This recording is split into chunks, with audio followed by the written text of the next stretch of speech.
Ignition sequence starts. 6, 5, 4, 3, 2, 1, 0. Liftoff. We have a liftoff.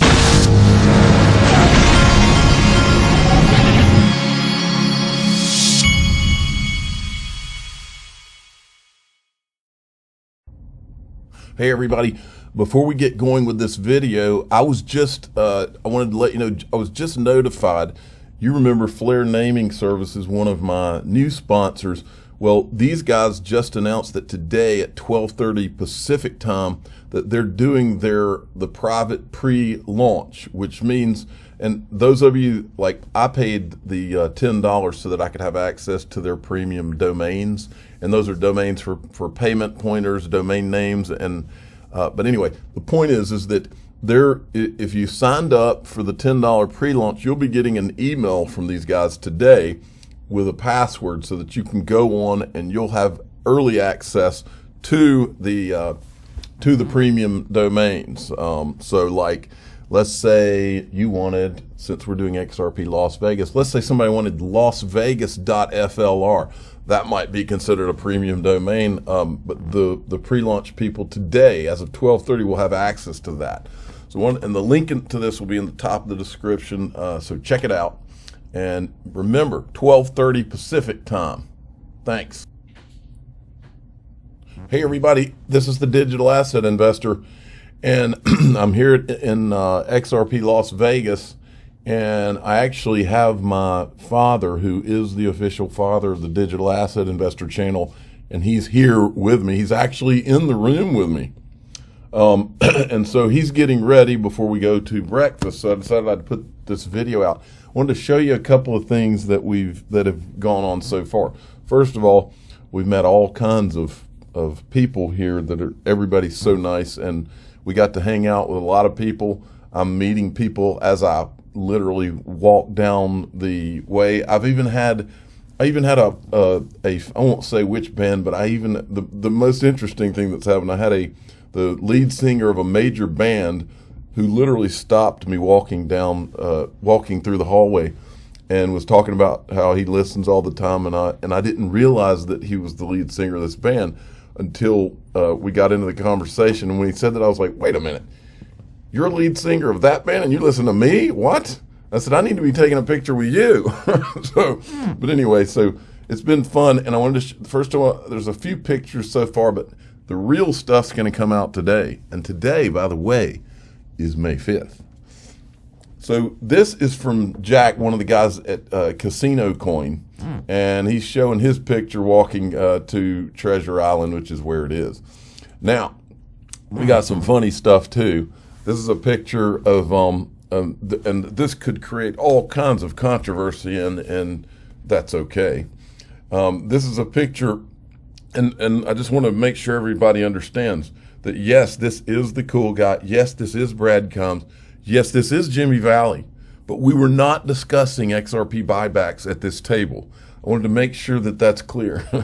Actually, there's something on buybacks here in a second that you'll find funny, because this is my first time getting to meet the official cool guy of the Digital Asset Investor channel, and he is as cool in person as I have thought he would be. You can just look at his jacket and see how cool he is. I wouldn't even know where to find a cool jacket like that. Now, here's the cool guy, and he's walking, and I can't be sure, but from what he's talking about here, he and Jimmy Valley and Molly Elmore might be negotiating some type of a buyback as they walk through the casino. What's up, fam? I'm here with Valley and Molly. Buy back my XRP. I'll set the price. Haters are gonna hate. Isn't it great to do this all with a sense of humor? That's what I love about the guy. And then, speaking of sense of humor, XRP, the Standard Productions, has a video of him arriving at the dinner that they had last night for the X-Spectre guys. Had a dinner. I would have gone with these guys to that, but I had to do something else last night. But watch this. This is like a live footage. I don't know how they captured this, but this is live footage of the XRP, the Standard Productions, showing up. I guess it was at Mandalay Bay, I think. No, maybe it was.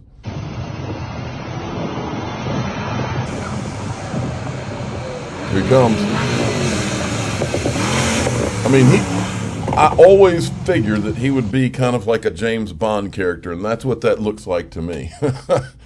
So, good stuff. Now, I was going to cover a couple of things. Now, but before I forget, today, what I'm going to do today and tomorrow is there will be moments where I'm going to just pull up my phone and we're going to live stream.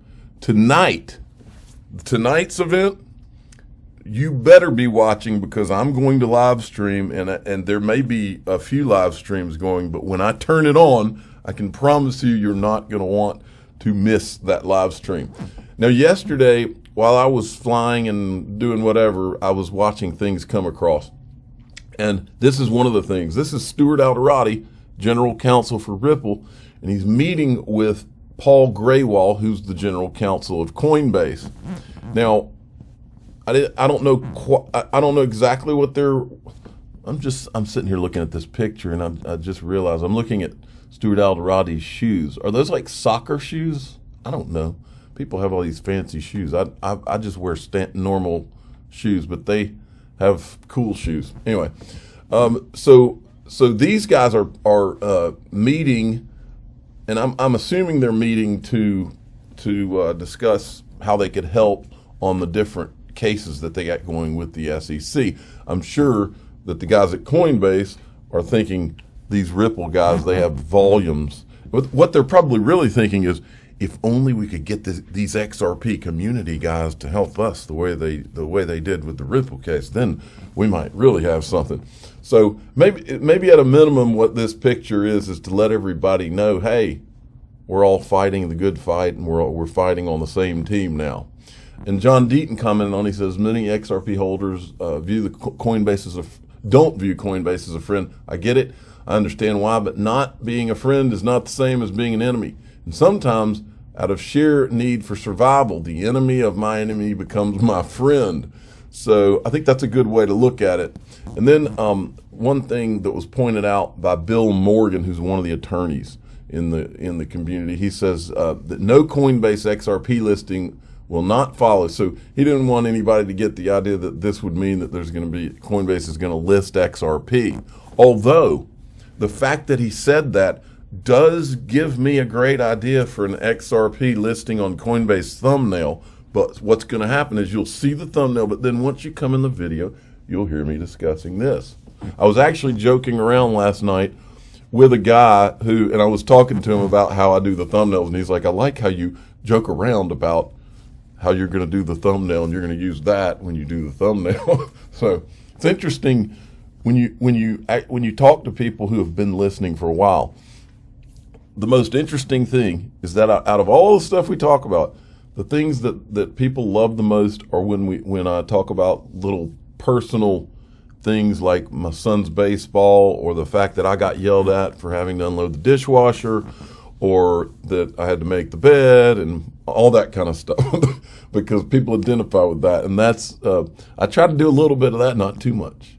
But anyway, it's interesting that when you actually talk to the people who've been listening for years and you get that kind of feedback, because I don't really look at my comments section on these videos, and I don't know if I've ever even told my audience this, but the reason I don't look at the comments, it would be like, imagine you're a young kid and you have parents who every day tell you that you're ugly and stupid. Well, over time, that would probably affect you, and that's why I don't read my comments. And I'm not saying they're calling me ugly and stupid, but they are calling me everything else you can think of. So I don't think it's healthy to constantly read negative things, even though there's some positive. Okay, so John Deaton is saying here that Bill's making a significant point. Ripple's not listing XRP on its own liquidity hub platform until there's regulatory clarity in the U.S. specific to XRP. So much depends on what Judge Torres decides. So don't get your hopes up. They're not relisting XRP. Now this is probably the most interesting thing I saw come across yesterday. U.S. SEC has been ordered by court to respond to Coinbase's complaint over how it applies security laws. So, and the deadline, they're giving them 10 days. But John Deaton replied, because we know how the SEC handles these kind of things. John Deaton replied that what does he say here? Article also citing Meta lawmen regarding Coinbase writ of mandamus.